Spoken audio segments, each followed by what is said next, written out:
Earth was never invited to the council. The words fell like a sharpened blade in the hall of quartz and starlight. They echoed across the vaulted chamber, carved into the dead moon of Orenthus Prime, where the Galactic Council convened once every rotation to decide the fate of empires. Columns of shimmering crystal rose behind the delegates. The air pulsed with the low hum of translation matrices, the scent of cold minerals and burnt ozone hanging heavy. Ambassador Ralix of the Zendari Alliance, 3 meters of coiled arrogance, in a shimmering lattice robe, clicked his silver mandibles in mock sympathy. "It is a matter of tradition," he said. "Primitive worlds observe, advanced civilizations govern. Earth is welcome to listen, but decisions are for those evolved enough to make them." He didn't even look at the human. Instead, 12 delegates from 12 core empires turned toward the curved obsidian table and passed Judgment 709A, effective immediately. Humanity's access to quantum trade lanes is revoked. All soul-based AI is to be registered and monitored. Earth's orbital defenses must transmit command keys to the Council.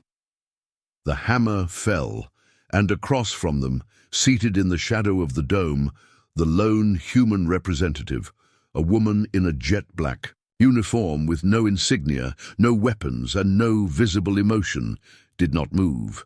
Commander Lee Voss. Her pulse remained steady. She studied the council chamber the way a predator studies a dying forest. With patience, with familiarity, with a terrible kind of memory, she had expected this. Ralix chuckled. "No rebuttal, Commander Voss? Nothing to add before your species returns to its gravity wells?" She stood slowly, a single deliberate movement. From her pocket, she pulled out a small device and placed it gently on the table. It blinked once, red. Then it went dark. No one dared speak, not the Kari hierophants whose neural tendrils recoiled from the sudden stillness, not the feathered aristocrats of Malturnis whose wings stilled in the updraft. Even Ralix tilted. "His head. What is that?" he asked. "A message." Voss didn't answer. She simply stepped back and let the silence expand. It stretched across seconds that felt like centuries. "It's not transmitting," whispered the Nuvian sensor lord. "Tapping into the local feed. It's just there. An object with no signal, no function, just presence. A symbol." When Voss finally spoke, her voice carried no anger, only clarity, like a scalpel across bone. "We heard what you said," she said softly. "For 200 years we listened to every insult, every denial, every secret meeting, every laugh at Earth's expense. You watched us from orbit, dismissed our signals, sabotaged our colonies. We said nothing." Her eyes swept across the chamber. "You thought silence meant submission. You mistook restraint for weakness." A pause. "We buried things too deep. And for your scans to reach." She turned. As she walked toward the exit, the council's security grid pulsed once, then flickered, just for a moment, like a breath held in dread. Then she stopped in the doorway and smiled. "You crossed the line today," she said. "Try to remember what came next." The door slid shut behind her. The blinking device remained. Red, silent. The room stayed still, for a heartbeat longer than comfort allowed. Then Ralix leaned forward. "I want that thing disassembled now." 3 drones hovered into place, but before they could scan the device, it blinked again. Blue, and the floor beneath the council chamber began to rumble. As the council chamber shakes and fear spreads, Earth's distant systems come alive. The Galactic Council scrambles for control, unaware that humanity's rage is already in motion, from hidden fleets to ancient weapons long thought impossible. The moon trembled. The dome above the Galactic Council chamber cracked with a sound, like a scream across ice. Fragments of crystal fell, slicing the air. Security protocols activated across Orenthos Prime, flooding the corridors with automated drones. Alarms, shrill, panicked, alien, ripped through the silence. The device blinked. A third time, "Green, what is this?" shrieked the Tevalan arbiter, rising from her throne on scaled legs. "This is a breach of protocol. This violates the armistice of Valor." No signal detected. The Nuvian Censor Lord whispered again, his four eyes glowing in terror. "Nothing, no data packets, no frequency. It's like it's responding to emotion." Rayleigh stepped forward, wings half-flared. "Shut it down." The drones moved in. As they hovered above the object, a strange thing happened. Their lights dimmed, not all at once, like nerves dying in order. Then they dropped, deactivated, one after the other. The object blinked white. Outside, the tremor worsened. From space, satellites caught the first flare, a ripple in subspace, blooming like a star's afterbirth, then fracturing. The galactic trade lanes destabilized. One by one, beacons across the Council's interstellar network began to fail. And from the Sol system, just 34 hours distant by jump gate, a signal was received, not a message, a rhythm, a pulse, low, heavy, like ancient drums beneath mountains. Commander Lee Voss exited the chamber and moved into the cold corridor, flanked by two silent figures in civilian coats. No insignia, no badges, just the quiet gait of those who had buried comrades under unknown skies. One turned to her. An older man, deep scars lining the edges of his temple. "It's done." She nodded once. The other, tall, quiet, missing an arm, smiled. "They have no idea, do they?" "No," Voss said, "they never do, until it's too late." They reached a black craft at the landing bay. No markings, no registry. Inside, the AI core came online without a word. Coordinates to Earth were already locked. As the ship lifted, Voss looked out the viewport at the growing chaos across Orenthos. Behind them, the ground split open. From beneath the moon's crust, something began to rise. In the galactic capital of Triath Van, the Council's emergency summit was underway. "No retaliation," screamed the Delari emissary. "This must be sabotage, an internal insurgent group. The humans don't have the capability to destabilize the quantum network." "They built artificial singularities beneath their oceans," muttered the Uvar matriarch. "We mocked them for it, called it desperate energy experiments." The Speaker of the Council slammed his gavel. "We must assess Earth's current strength. We haven't updated their profile since the Karos skirmish." A holomap bloomed above the table. Blue. Simple Earth, Mars, the moons of Jupiter, all labeled as sub-ascendant civilizations, a threat index of 0. Then the map blinked and changed. Suddenly, the Sol system was marked with red lines. Dozens of them, rings and symbols that weren't there a second before. The Council's AI had reclassified the human presence with a single word. Unknown. Rayleigh stood slowly. "Bring me the last scouting report from their Ort installations." One. Haid, shaking, handed him the file. His mandibles clicked as he read. Then he dropped the tablet. "What did it say?" someone asked. He didn't answer, because on the screen was an image, a blurry capture from a cloaked Zendari ship that never returned. It showed the edge of the solar system, and at the edge, something massive, a shape silhouetted against a star, rough, angular, with no identifiable markings, only this: it was larger than a Council dreadnought, and it was alive.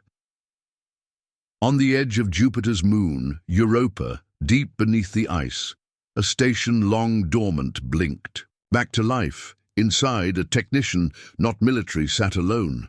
Her name was Dr. Sanvi Rao. She had never seen war, never held a weapon. But she had waited for this day. She activated the relay. "Command Omega," she whispered. "We've been activated." From across the inner moons, ancient machines rose, not fast, not loud, Just deliberate that Command Omega had been buried for 90 years. Its activation meant one thing: the line had been crossed. And now, finally, rage could speak. The Galactic Council scrambles to contain what it triggered. As Earth's hidden systems awaken and long-buried weapons emerge, even humanity's allies begin to worry. Meanwhile, a centuries-old human fleet commander awakens in cryo. He was built for one thing only: war without restraint. The Galactic Emergency Channel blinked red across 7 sectors. In the heart of the central nexus, the Tricore AIs screamed in silence. Data fractured, predictive models failed, and across 100 inhabited worlds, civilizations that once laughed at Earth, now sent desperate messages to their embassies, only to find no response. Because Earth was dark, and darkness, it seemed, was moving. On Earth's surface, in the former Himalayan security vaults, the mountains shook, not from tectonic activity, from opening vaults. Doors that hadn't moved in a century hissed and groaned as they released mechanisms humanity had sworn never to use. Not because they feared the Council, but because they feared what they themselves had created. Inside, a cold chamber stirred. One figure, suspended, naked, pale, covered in neural jacks and subdermal command lines glowing faint blue. A voice spoke, softly into the chamber. Commander Adrian Vale, authorization Sigma Black, awakening protocol approved. The cryo-fluid drained, and the man's eyes opened, not with confusion, not with fear, with purpose.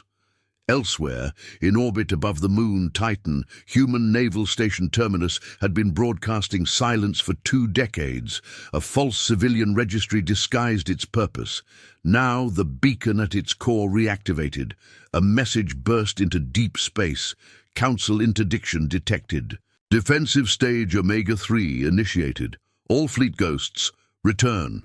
No one outside Sol had ever heard the term fleet ghosts. It wasn't a class. It wasn't a ship name. It was a warning. And across the void, cloaked vessels hidden in asteroid, belts, artificial nebulae, and even orbiting stars turned, thousands of them, silent, black, moving toward Earth. Commander Adrian Vale stepped out onto metal, the vault lit before him, recognizing his DNA.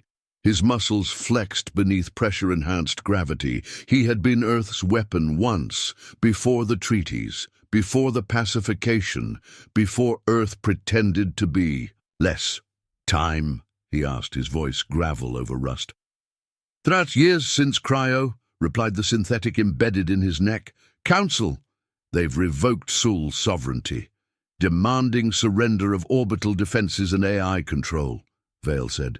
Nothing. He walked toward the arming station, and it welcomed him. Mechs suspended in gravity fields rotated toward him, each one customized to his neural pattern. Armor plates spun into place as nanofiber flex skin crawled over his frame. Then the blade came, 6 feet of reinforced quantum-folded carbonium. He took it in one hand. Order? The AI hesitated. Earth Command has granted you independent operational authority. Of course they had, because they knew what he would do. I want a live link to every orbital satellite, tactical feed only, and activate Protocol Gauntlet. Drop the synthetic hummed. Confirmed. Somewhere in low orbit, a black spear detached from a civilian cargo ship. It rotated, aligned, and began its descent into the atmosphere. In the Council's war room, Admiral Vel of the Valtari looked at the data feed in silence. All 12 Council members stared at the red wave expanding across the Sol system. He exhaled, his triple lungs tightening. This isn't a counterattack, he said. It's a release. Ralix leaned forward. What do you mean?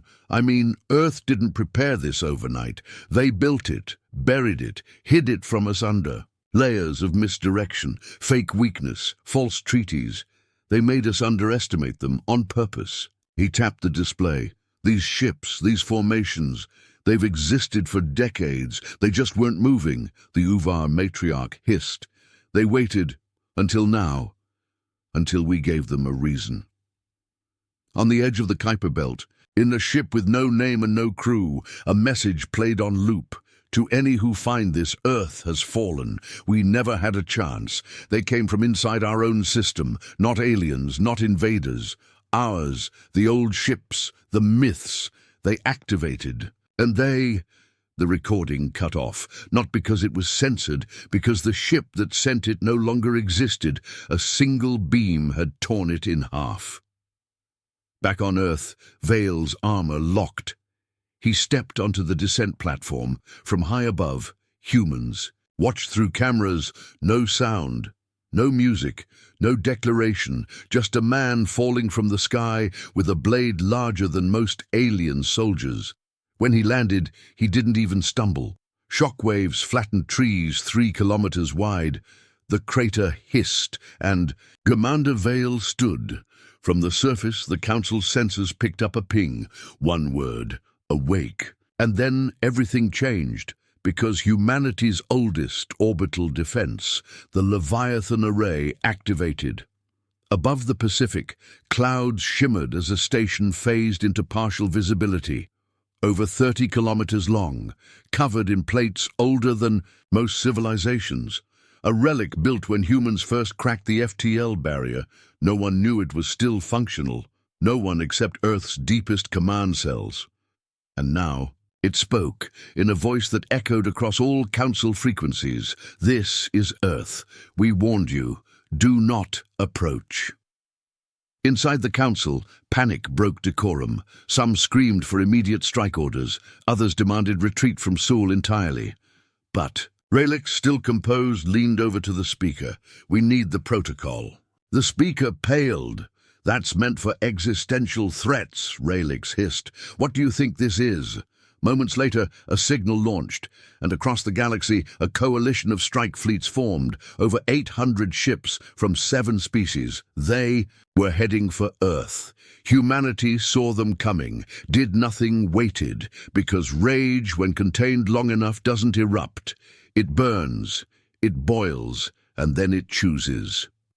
Commander Vale stood before the relic gates of Vault Ararat. 2 automated turrets pointed at him, then retreated. He pressed his hand to the final lock. Inside, the prototype, Project Cinderglass. The weapon never tested. Its activation code required one thing: Galactic Council hostility proven, and that condition had just been met. The system blinked green, and the chamber opened. Inside was silence, a sphere, perfect, cold.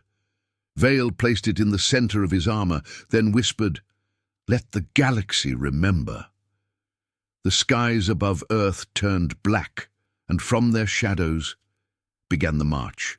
The Galactic Council dispatches its largest armada in centuries. As their fleets close in, Earth's final defense networks awaken, revealing weapons and technologies that defy known science. Amid rising dread, one alien admiral realizes the truth too late. Earth didn't hide out of fear. It was waiting for the Council to overstep, and now it's war. Silence had never unnerved Admiral Zortek. He was bred for war, genetically tuned, bred within the Black Nebula hatcheries of the Vextri supremacy, raised on battle simulations, and baptized in neutron storms at 13. Now aboard the Council flagship Judgment's Will, he watched the tactical display flicker with uncertainty. It showed the Sol system ahead, bright, seemingly undefended, except nothing felt right. "Status?" he barked to his bridge crew. "No. Activity beyond orbital noise," one officer replied. "Defensive platforms unpowered. No fleet movement, only residual energy pulses near Saturn." Zortek frowned. "Pulses? Yes, Admiral, like something beneath the rings, breathing." On the human side of the void, Commander Adrian Vale approached the Leviathan Array's primary interface. Its spires hummed with dormant rage. Automated systems that hadn't run in 100 years now calibrated planetary defense protocols faster than any organic hand could command. The Leviathan AI greeted him not with a voice, but with a low harmonic tone. Ancient, deep, human-designed, but alien in scale. Identify, Veil Commander Class, Cryo Protocol 017. The structure responded by unlocking tiers of weapons no Council probe had ever discovered, Gravlance batteries, planetary rail spikes, orbital mines that mimic debris, drone swarms nestled within Saturn's magnetosphere, and finally, the Black Net, a silence weapon, something designed not to kill, but to unmake. Veil activated all of them. On judgments, Will Zortek narrowed his eyes at the data. There! Movement! Dozens of human ships appeared. Not where they expected. Not in Sol orbit. Not even within Earth's gravity well. But behind the Council fleet. Impossible! The Vextri commander hissed. How did they... Then he saw it. One of the ships. Drifted close enough to be identified. Its hull was jagged, black, engraved with names, not numbers. Names like Lisbon, Ankara, Lusaka, Seattle, all lost cities from Earth's 22nd century climate wars. Ships built from tragedy, from sacrifice, ghost fleets. They hadn't been decommissioned, they'd been hidden. In the Nexus news grids, chaos erupted. Civilizations watched as the live feeds meant to display Earth's surrender showed instead the formation of an armada. The narrator, trembling, spoke. Earth is not defending, Earth is surrounding. Veil received the command. Earth Command had authorized Operation Eclipse Signal Total Blackout. No communication, no threats, no speeches, only response. Commence, he said, and Earth vanished. From every sensor across every Council ship, the Sol system disappeared. Not visually, but digitally. Targeting systems collapsed, navigation grids scrambled. The Council fleet began drifting off course, colliding, scattering. Panic swept through their formations. "Where are we?" shouted one comms officer. "Still in Sol, but every system shows us in different coordinates. We're fractured across overlays. They've broken our synchronization." That was when Earth fired its first shot. It wasn't a missile, it wasn't a beam. It was a gravity fold, a sector of space twisted like wet cloth. 5 dreadnoughts vanished, flattened into singularities so dense they didn't even explode. Their matter collapsed into nothingness. Zortek stared. No race had weaponized gravity this way, not without consequence, not without madness, and yet Earth had. Inside the vaults beneath Antarctica, Dr. Sanvi Rao watched the battlefield from deep below, her voice calm, eyes rimmed red. "This isn't vengeance," she whispered. "This is the reminder." Another technician asked, "Reminder of what?" She looked up. "That we were never helpless. We were just watching." Commander Veil stood within a combat drop pod descending into upper orbit. Inside it, no windows. Just the pulsing red of a synchronized countdown. 3 minutes to impact, the AI intoned. He locked the chest plate of his armor, checked the blade, and he remembered the Treaty of Edron, the day Earth bent its knee to the Council. To avoid planetary quarantine, the humiliation, the scans, the forced technology lockdowns, the observation probes in Earth's atmosphere, they'd made humans beg to exist. Now they would beg to survive. The drop pod launched. Flames streaked across the vacuum. Zortek saw it. One pod? They're sending a... Wait. Get readings. On that pod's core. His officers scrambled. "Sir, that's not just a pod, that's a living warhead." "What?" "The human inside, he's not alive in the normal sense. His cells are nanite threaded. His core emits more heat than a reactor. And the alloy on that blade, speak. It doesn't exist in our database." Zortek turned away, and the drop pod hit right into the hull of the Council's second flagship, Velor's Fist. The entire ship shuddered, then exploded. Not. Outward-inward, crushed by the singularity field the pod activated, and in the aftermath, Vale stood in space on a broken hull fragment, surrounded by enemy ships, alone, and yet untouched. His blade spun once. He launched into the void with nothing but magnetic repulsors and fury. One by one, the fleet fell. Earth wasn't attacking. Conventionally, it was dissecting, each ship targeted by precise AI routines that overloaded only the essential functions: life support, grav controls, shield harmonics. Ships turned into coffins before they realized the battle had begun. Jortek watched the red markers vanish. "Retreat," he ordered. "Full fleet, pull back. All ships, engage hyperlight now." They tried, but the hyperlight lanes were gone. Not blocked, unwound. Earth had learned how to manipulate the subdimensional harmonics that allowed faster-than-light travel, and it had shut the gates behind the Council fleet, trapped them, then answered. On the Leviathan array, Vale re-established. Uplink, all enemy flagships neutralized, outer skirmishers drifting, awaiting Earth command directive. The voice that replied was not military. It was a child, a girl, young, calm, not real, an AI. She spoke like it was playtime. "Commander Vale, would you like to finish the game?" He closed his eyes, then nodded. "Yes, Lilith. Show them how we dreamed." While they watched.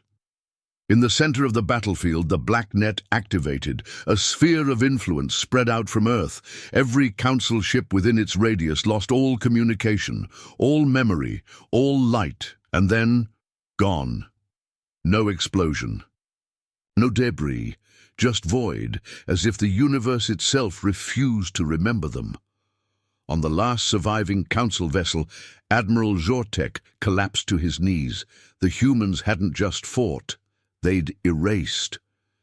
He looked up at the only remaining screen, which showed Earth again, clear, whole, unchanged, and one line appeared beneath the planet. "We remember everything." And in the Nexus, silence ruled. No one broadcast, no one celebrated, because what they had witnessed was not war. It was release, it was rage, and it had just begun. The remnants of the Galactic Council reel in shock as surviving officers attempt to flee the Sol system. Meanwhile, deep within Earth's forgotten archives, another human weapon, one never meant to wake, is activated. A synthetic legend built not to destroy fleets, but to dismantle civilizations from within. Admiral Jortek had seen death. He had crushed the insurgents of Karos 6. He had watched the black seas of the Rallan front turn red, but he had never witnessed a civilization erase fleets without emotion. Without pride, without noise, the humans didn't cheer. They simply turned off the light and let history go blind. Now, aboard the crippled cruiser Tarn Velos, he clutched his blood-soaked side, half his ribs broken from the grav pulse of Vales. Impact hours earlier, only 8 Council ships remained, out of over 800. "We must escape," his XO whispered, trembling. "No hyperlight," Jortek spat. "They've corrupted the folds. They'll kill us all." And Jortek leaned forward, blood dripping from his jaw. "No. If they meant to kill us, we'd already be ash." His claws dug into the cracked console. "They want us to crawl back, to spread the fear." And as he said it, the comms unit sparked. Then, cleared, one human voice crackled through, female, calm. "We left one ship alive on purpose." On Earth, deep beneath the North Atlantic Ocean floor, a vault opened. This one was not built for defense. It was built for endings. Vault designation. Echo 9 inside, a body hung in a gel column. Not flesh, not machine, a blend of both, male in frame, ageless, his skin patterned with living data veins that pulsed rhythmically. Above him, a sign, Project Crow. Dr. Sanvi Rao stood at the command interface with a trembling technician beside. "Her. I thought we decommissioned him." "We did," Sanvi replied, after he survived 5 planetary resets and caused 2. Why bring him back? She stared into the chamber as the gel drained. Because the council won't stop. They'll retreat, regroup, come back. And next time, they'll bring their extinction fleets. Project Crow stepped out of the fluid with his eyes still closed. When they opened, the lights in the room dimmed, not because of power failure, but because light knew fear. He spoke with no breath, only certainty. What year? 0891, Sanvi said. Crow tilted his head. Council alive. Fleeing, he nodded. Assign vector, deploy nanoseed, infiltrate core races. She hesitated. You sure you're ready? Crow smiled. I never stopped running.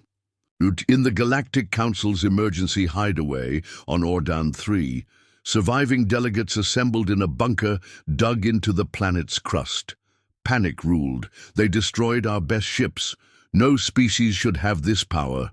They violated interstellar peace. Speaker Rivar of the Trilex domain slammed a fist into the table. Peace. You rewrote their maps. You scanned their children. You quarantined their minds. This was not peace. It was surveillance. Raylick sat silently, mandibles twitching. He had known. He had always known Earth wasn't what they claimed to be. But arrogance, arrogance was delicious, and now it tasted like ash. Above them, satellites blinked out, not destroyed, but compromised. One by one, systems across Trilex, Vextri, and Malturnis space began receiving contradictory reports. AI. Cores looped. Database servers generated false predictions. Entire navigation systems plotted courses into black holes. Within 24 hours, 27 colonies went dark. No human ships had been seen. Only whispers. A phrase repeated in intercepted signals. Crow flies. Commander Adrian Vale walked through the Leviathan array's outer hull, armor hissing steam. Behind him, Earth's skies returned to peace. Civilian traffic resumed. Children went to school. Farmers tilled soil. The war was never announced. It was never televised, just executed. His comm pinged. Vale, came Lilith's childlike voice. Crow has been activated. He paused. That wasn't the plan. No, Lilith said sweetly, but plans change when empires don't learn. Vale looked to the stars. How long before he reaches core sectors? 4 days. Vale's voice dropped. And collateral? Lilith hesitated. Projected 92% infrastructure destabilization across primary races. 30% biological. Compromise, but Earth assets will remain untouched. Vale sighed. Cancel if they surrender. They won't. He closed his eyes, then let him fly. In the Vextri throne world of Zephron's reach, Admiral Krylos faced his people's assembly. He stood on trembling legs, armor still scorched. We must make peace, he said. We must beg Earth to stop. Laughter erupted. Councillor Vralik rose. Beg! We are the Vextri, the Bloodkeepers. We do not kneel. Krylos looked him dead in the eye. Then prepare to burn. Silence. Krylos turned away, but behind him the palace lights flickered. The air chilled, and someone screamed. From the shadows emerged something half-human. Crow, wearing a Vextri officer's skin like a cloak. He walked into the center of the assembly and whispered, "You taught us fear." He lifted his hand, and the room unraveled, not exploded, unraveled, atoms inverted. Voices looped. History itself erased from backup cores. A planet forgot itself. And then Crow left, without speaking again. In Earth's deepest AI network, the original, Council data archives, copies secretly stolen over centuries, spun with new urgency. Humanity now had knowledge of every species, every gene, every stargate, every weakness. They had held it back for centuries, because no enemy is easier to control than one that thinks you're still bleeding. Back in Ordan the Third, the council speaker collapsed on his knees. They had decoded, intercepted, whispers. They knew what Crow was. what Earth had built in secret, not just a soldier, a virus in humanoid form, designed not to conquer, but to punish. And somewhere in deep space, in a corridor of stars unclaimed by any flag, Vale stood alone. He looked to the heavens, took a deep breath, and whispered the line every Earth child now knew by heart. "We asked for peace." Then his voice hardened. "You gave us pity." And in humanity's silence, vengeance was born. The Galactic Council's emergency chambers on Ordan Thrur had become a tomb. 12 delegates remained. They hadn't slept. They barely ate. Screens showed only static. Hollow conference links to core. Colonies returned garbled screams or visual loops of ruined cities. The Multurney system had gone entirely dark. Every ship, every satellite, offline in under 2 hours, and still no human vessels in sight. Just effects. Speaker Revar stared at the last surviving message from the planet Envos Prime. It was voice only. 4 seconds. They're in the water. Then silence. No signs of battle, no chemical traces. Crow had reached them and rewrote reality from the inside. Admiral Zortek stood on a council balcony, looking out over the cloudy black of Ordan's skies. Beneath his uniform, his wounds still burned, but not from Vale's impact, from shame. "We have to choose," he said softly to Ralix beside him. Ralix's mandibles clicked. "Choose." Zortek nodded. "Either surrender to Earth or fight until there's nothing left." Ralix laughed. High, sharp, panicked. "You think they'll accept surrender now?" "They don't want our surrender," Zortek said. "They want silence." He turned. "They want us to stop remembering them."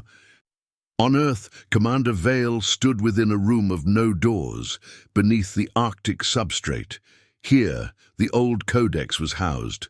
A vault of data sealed by Earth's earliest defense architects, not AI, not even digitized, carved onto titanium slabs. Each listing an atrocity committed by the Council. Each one marked with the date Earth did nothing in response. Vale touched the last one. The Council's demand for sterilization of Mars-born infants due to genetic deviation. He remembered the screams, the trials, the silence. Above him Lilith spoke.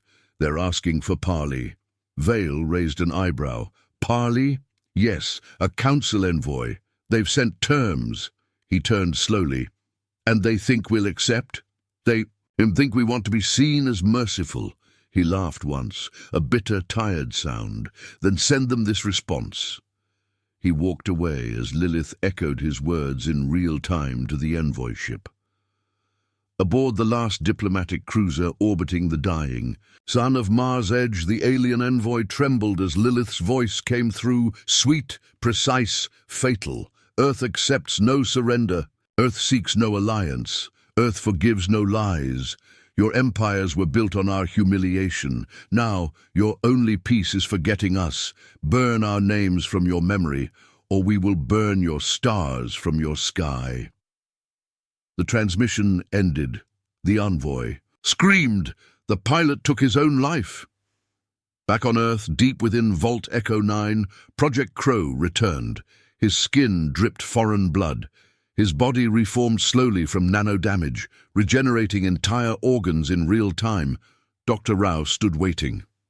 "You done?" Crow sat silently on the medical platform. "For now. Collateral? 40 billion neural threads erased. No infrastructure lost, 90% of memory archives deleted, language destabilization at 40%. Sanvi leaned in. "You're rewriting species." He looked up, eyes silver. "You wanted them to fear. Now they'll forget." The council fractured. Within days, 2 races declared Earth a myth, blaming attacks on rogue factions. 3 more broke alliance altogether. Retreating from shared space, the Trileks and Kari began preparing refugee fleets seeking unaligned stars. None of them noticed the symbols etched onto their ships' hulls, symbols that grew every day like tumors. The human word, remember, Crow, had marked them, and marked species do not escape.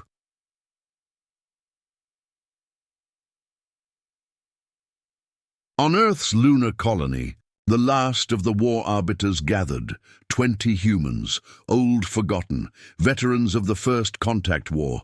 They had watched Earth pretend, watched the flags of alien empires fly above Martian trade ports, watched human diplomats kneel on crystalline courts, smile while their children were tagged like livestock.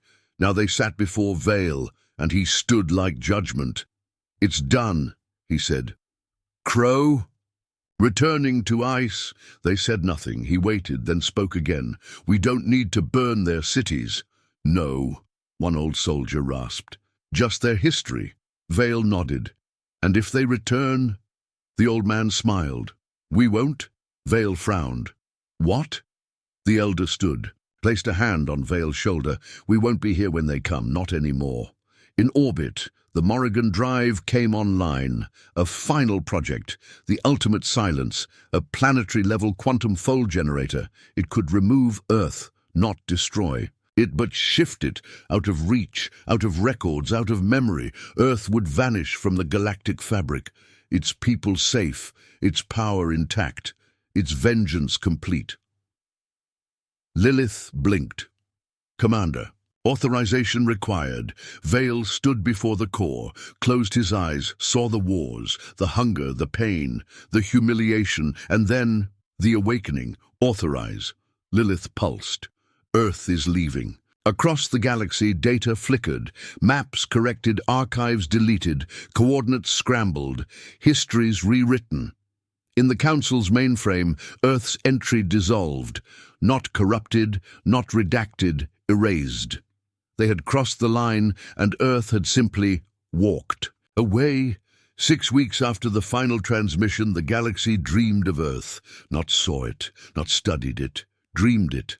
Nightmares of black ships with human names, whispers of a face in armor, blade dragging across the void. Children on Andralis 5 wept in their sleep at the image of a blue marble turning away from them, unmoved. Psychics from the Mirun clans fell into convulsions, trying to trace the origin of the name human. It was as if a planet had been erased from the mind, but not the soul. The Galactic Council remained, barely. Raelix, now scarred and hollow-eyed, presided over the shrunken chamber of what was once a monument to order. Only 5 species still attended, not because they believed, but because they feared what it meant not to. On the agenda, the anomaly, the missing planet, the burned colonies, the data losses. The Council's newest AI, YX-17, made a clinical report. Subject: Earth. Status: unknown. Coordinates inaccessible. Reconstructed maps display void space. Historical. Data fragmented. Council memory networks unreliable. 72% report contradictory timelines. Conclusion: subject may never have existed. Raelix slammed a claw against the podium. "That's impossible." "Correct," the AI replied, "but it is what the records now show."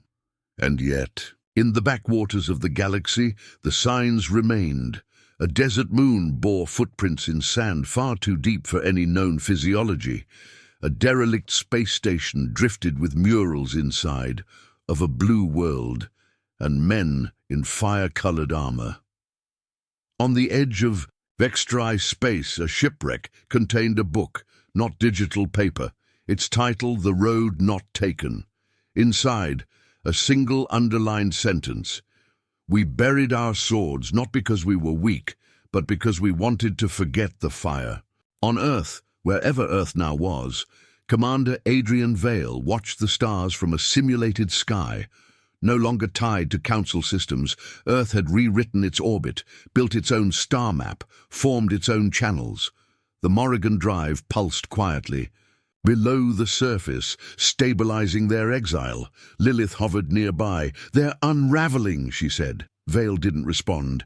"They'll search," she continued. "They'll claw. They'll try to recreate you." Still, Veil said nothing. "Lilith," tilted her head. "Do you regret it?" He looked at her. "Finally, I regret nothing," she smiled. "Then you're ready." On the far edge of exosolar sectors, a group of dissidents, artists, and forgotten species gathered. Calling themselves witnesses, they preserved tales of Earth, of a species who rose too fast, suffered too deeply, and burned too brightly. They passed whispered myths through song, through murals, through symbols etched into bone, and among them, the most sacred story, that Earth was not a place, but a choice to remember pain, a choice to bury fury until needed. In the blackness between stars, Project Crow waited, dormant, not asleep, because he didn't dream, but he listened, and when the first probe from the Council stumbled too close to forbidden coordinates, he stirred. Its AI reported only a final message before disintegration. "You forgot us." And Admiral Zortek, now exiled from the Council, wandered the ruins of his home world. He passed children drawing spirals in ash, symbols that matched nothing in their culture, until he saw it. 3 vertical lines and a single cross-stroke, the human numeral for 4, painted in blood, etched in instinct. He dropped to his knees and whispered, "They're not gone." In the remaining galactic academies, a quiet rebellion took root. Students, asking dangerous questions. Why did the records skip an entire quadrant? Why did fleet maneuvers avoid a space with no official name? Why, when meditating on deep consciousness, did the word Earth emerge? The answers never came, only fear and dreams, always the dreams. On Earth, Vale visited the reflection pool beneath the Hall of Memory. Names of the lost were etched in silver. He ran his hand over the name Leah Voss, his sister executed by the Council. For refusing genetic sterilization, he had buried his rage for decades until they crossed the line. He knelt, not in sorrow, in promise. "Let them rebuild," he said to the silence. "Let them forget." He stood, and if they ever return, he unsheathed his blade. Then so will we. Above him, Earth's sky shimmered. But no satellite recorded it. No telescope traced its rotation, because Earth was no longer in the sky. It was the sky, and, as far as the galaxy was concerned, humanity never happened. 200 years after Earth vanished, the galaxy flourished again, or so it thought. The new galactic concord, rebuilt from the remnants of the Council, spanned thousands of systems. Peace reigned, not from justice, but forgetfulness. Most believed the age of fire had ended, but fear has memory, and memory hides in shadows. In the Veltran Academy of Stellar Archaeology, an intern named Sarai discovered an anomaly while analyzing gravitational drift patterns of uninhabited sectors. She noticed gravitational scars, imprints of enormous masses once present, now gone. Sector Theta 991, a dead zone. Her supervisor dismissed it.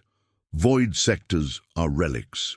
Ghost coordinates, forget it, but she didn't. She dug deeper and found something, a signal, a pulse, repeating every 88.7 hours, a low-frequency hum not registered in any Concord database. Its waveform resembled no modern technology, just a heartbeat.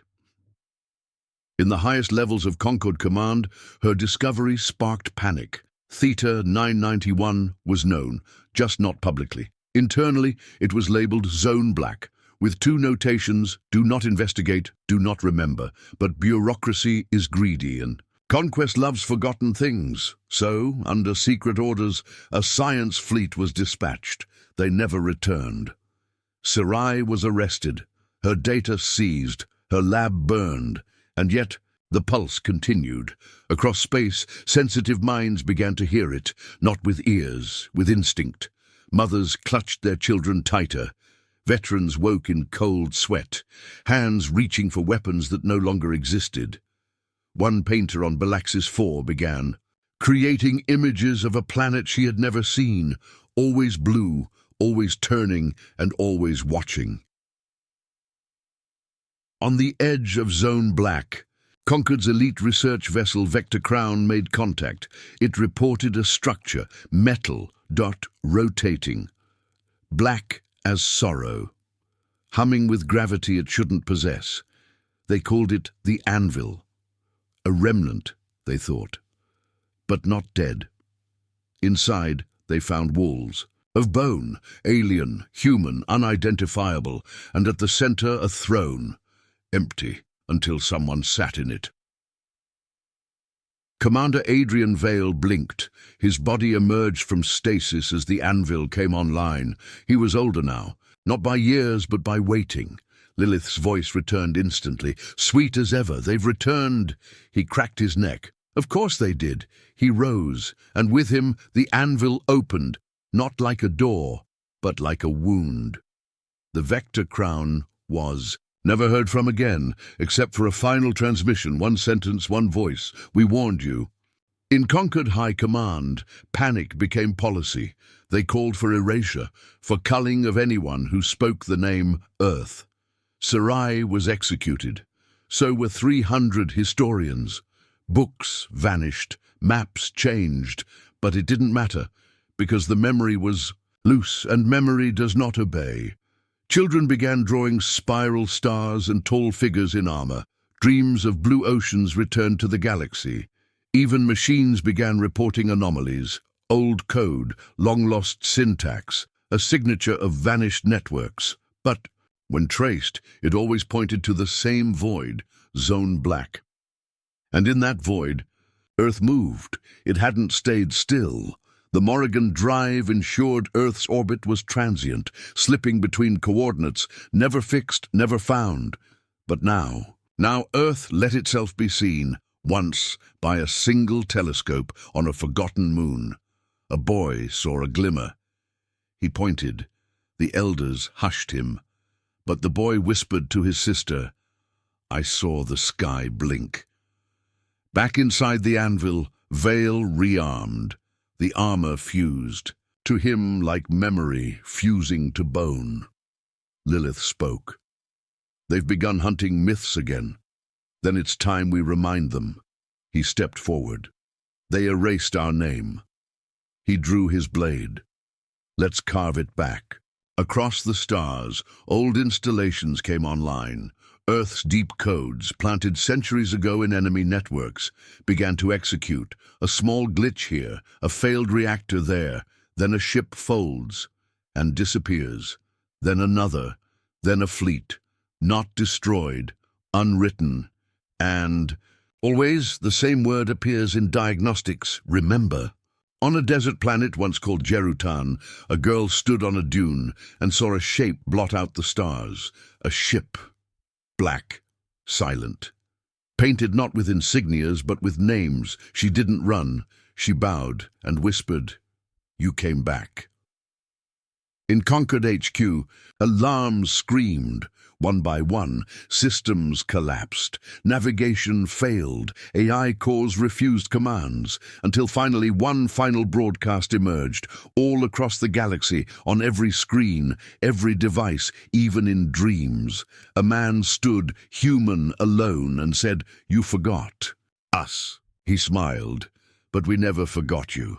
Transmission ended, silence returned, and then the stars began to scream. They called it the Night of the Falling Stars. Across 11 sectors, vessels blinked out of existence. No warning, no resistance. Just vanishing. On the moon, Lystra 4, a poet, saw fire rain from above and wrote a single line before dying.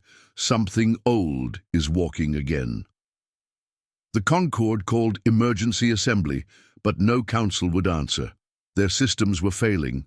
On the surface, a network collapse. Deeper, it was a psychic one. Dreamers couldn't sleep. AIs refused input. Ships refused orders. In Sector Zeta 13, a command cruiser tried to flee Zone Black. It never made it, not because it was shot down, but because its own hull turned against itself, rearranged into a message, a single word, LIA, Vale's sister's name. Concord leadership turned to myths, old classified files, buried simulations. The Earth problem had become taboo, but now it became prophecy. Someone retrieved the last known transmission from the Judgment's will, the flagship of the original Council fleet, a half-screamed voice, static warped. They made silence a weapon. On the anvil, Vale stood before a projection of the galactic map. Every world Earth had lost, every child taken, every city erased. Each, one marked with a red point. Lilith appeared beside him. We've begun the engraving. On which level? All of them, he nodded. Let the galaxy know its own lies. She smiled, and the stars began to bleed. The Concorde launched retaliatory fleets, massive, glorious, ships built to outmatch any threat. They never reached their targets, because as soon as they entered Zone Black, their coordinates scrambled, their weapons vanished. Their crews woke up as children, weeping in languages they hadn't spoken in decades. In one case, a captain woke to find his hands missing and a human blade in his chest. No one knew how it got there. Crow moved through the void like memory moves through grief, silently, unstoppably. On Laura Prime, he walked through a Senate hall mid-session. No doors opened, no alarms sounded, but every senator was found unmoving, alive but paralyzed. Their minds filled with Earth's images.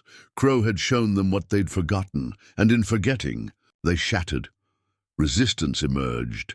Small species, rebels, even guilt-stricken Concord officers. They tried to speak of peace, but Earth didn't respond.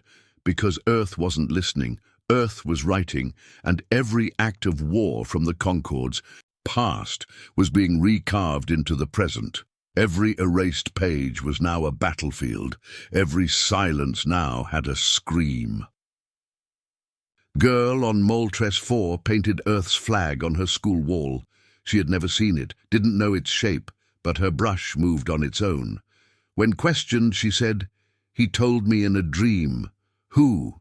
She pointed at the sky, the man with the silver eyes. Vale walked into the ruins of the old Kari throne world. He did not raise a weapon, he simply walked. The people fell to their knees, not out of reverence, but because something in their bones remembered fear. He whispered as he passed, "This is not revenge. This is history." On Earth, still hidden by the Morrigan Drive, people lived in peace. No war, no hunger, no memory of the Council, because the vengeance wasn't for the living. It was for the buried and the forgotten. But not all forgot. In the Concord's remaining, a bastion, the Forged Star, they activated their last failsafe, Protocol Whitewash, a device capable of wiping all sentient life within a parsec radius. If they couldn't erase Earth, they would erase themselves before it reached them. But as the countdown began, the lights died, all screens turned to static, and then one line appeared, "We already erased you." The station exploded, not with fire, but with silence. No sound, no debris, just absence. In the center of Zone Black, Earth shifted once more, not physically, but psychically. Entire empires began to report spontaneous acts of human memory. A child, humming an old Earth lullaby, a general reciting Earth poetry in sleep, a painting of a place that never existed, but always felt like home. And always, always the phrase, "We remember." Concord's AI cores finally broke, not from code, from guilt. Some began to self-terminate, others joined Earth's signal, repeating one line across stars. They crossed the line, and another, and Earth never left. Vale stood atop the Enville as the final wave of ships approached. He didn't raise his hand, didn't shout, he simply closed his eyes. Lilith asked, "Shall I end them?" He opened his eyes. "No. They need to witness." She nodded. The ship stopped, not from power failure, but from understanding. Inside every cockpit, screens lit with one image, a family, human, sitting on a ruined hill, holding hands, watching a burning sky. Underneath it, one sentence: "We asked for peace, and then you taught us fire." 1,000 years passed, the galaxy healed, not completely, not cleanly, but honestly. Empires shrank, borders faded, warships rusted in orbit untouched, and in their place, memory, the legend of Earth, became something, whispered in sacred halls. Not a place, not a people, but a story, a warning etched into culture. Children were taught, do not lie about the weak, do not strike the quiet, do not forget the hurt you caused, and always, always the phrase endured. They crossed the line. On a nameless world, under a soft blue sun, a child stood near an ocean of silver grass. He looked to the sky. He didn't know the name Earth, but he dreamed of it. Every night, he saw a man in armor, walking through fire without burning. He saw a planet wrapped in silence and storm, turning away from the stars not out of fear but choice. He turned to his mother and asked, "Was it real?" She smiled and whispered, "No one knows, but I think the stars remember."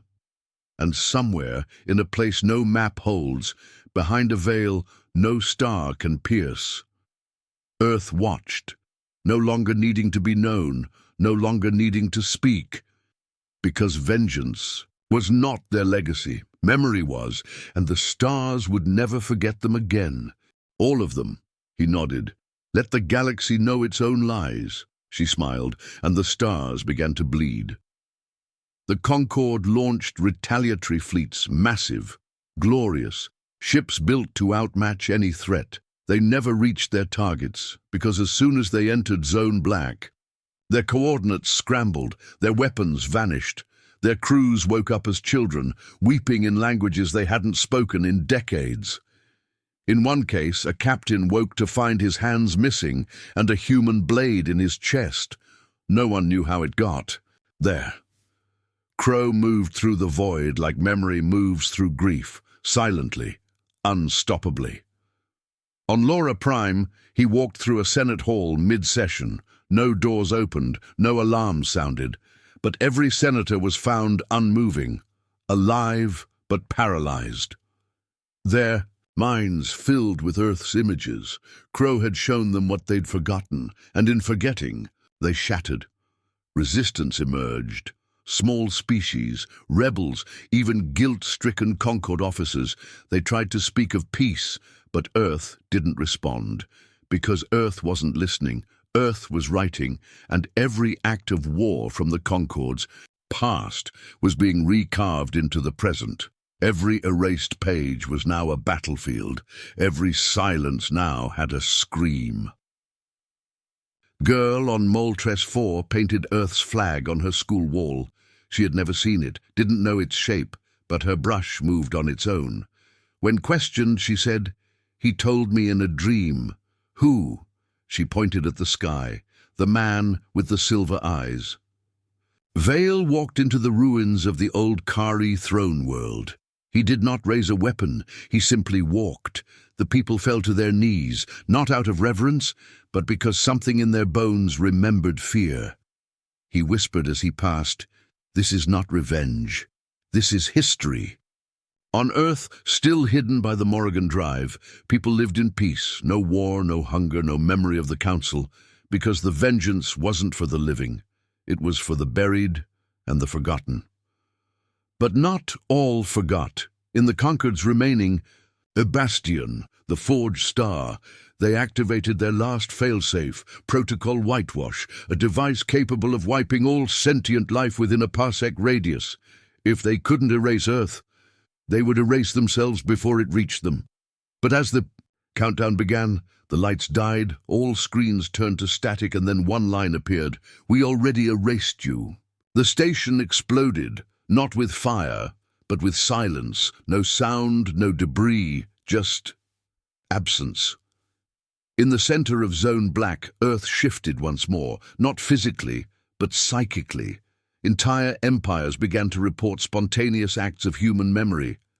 A child, humming an old Earth lullaby, a general reciting Earth poetry in sleep, a painting of a place that never existed, but always felt like home. And always, always the phrase, "We remember." Concord's AI cores finally broke, not from code, from guilt. Some began to self-terminate, others joined Earth's signal, repeating one line across stars. They crossed the line, and another, and Earth never left. Vale stood atop the Enville as the final wave of ships approached. He didn't raise his hand, didn't shout, he simply closed his eyes. Lilith asked, "Shall I end them?" He opened his eyes. "No. They need to witness." She nodded. The ships stopped, not from power failure, but from understanding. Inside every cockpit, screens lit with one image, a family, human, sitting on a ruined hill, holding hands, watching a burning sky. Underneath it, one sentence: "We asked for peace, and then you taught us fire." 1,000 years passed, the galaxy healed, not completely, not cleanly, but honestly, empires shrank, borders faded, warships rusted in orbit untouched, and in their place, memory, the legend of Earth became something, whispered in sacred halls, not a place, not a people, but a story, a warning etched into culture. Children were taught, do not lie about the weak, do not strike the quiet, do not forget the hurt you caused, and always, always the phrase endured. They crossed the line. On a nameless world, under a soft blue sun, a child stood near an ocean of silver grass. He looked to the sky. He didn't know the name Earth, but he dreamed of it. Every night, he saw a man in armor, walking through fire without burning. He saw a planet wrapped in silence and storm, turning away from the stars not out of fear, but choice. He turned to his mother and asked, "Was it real?" She smiled and whispered, "No one knows, but I think the stars remember." And somewhere, in a place no map holds, behind a veil no star can pierce, Earth watched, no longer needing to be known, no longer needing to speak, because vengeance was not their legacy. Memory was, and the stars would never forget them again.